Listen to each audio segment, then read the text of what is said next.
Boring आणि interested यामध्ये काय आहे? बोरिंग म्हणजे पुस्तक वाचणे, त्याला आपल्याला बोर होऊन जाते. मेडिटेशन जर का आपल्याला करायचं असेल त्याच्यामध्ये आपल्याला बोर होते.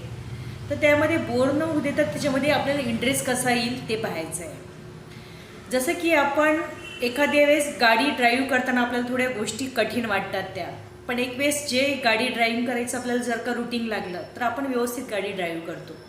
आणि ते फोनवर बोलता बोलता पण गाडी ड्राईव्ह करू शकतो, म्युझिक ऐकता ऐकता पण आपण गाडी ड्राईव्ह करू शकतो, जे की आपण सुरुवातीला फार भीत होतो गाडी चालवताना.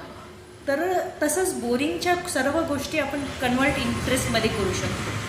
आणि इंटरेस्टमध्ये केलं की आपल्याला त्यामध्ये भरपूर इंटरेस्ट येऊन त्या गोष्टी आपल्यासाठी फार इझी होऊन जातात. एक आई जी छोट्या बाळांची शिसू काढत राहते, तिला त्या गोष्टी बोरिंग होत नाही, कारण ती आपलं मानते आणि त्या गोष्टीची तिला आवड राहते, बाळाची तिला आवड राहते, त्याच्यामुळे तिला त्या गोष्टीला इंटरेस्ट येते. त्याच्यामुळे बोरिंग आणि इंटरेस्ट या गोष्टीला आपण कन्वर्ट करून इंटरेस्टमध्येच करून त्या पॉझिटिव्हिटीमध्ये घ्यायच्या. राधे राधे.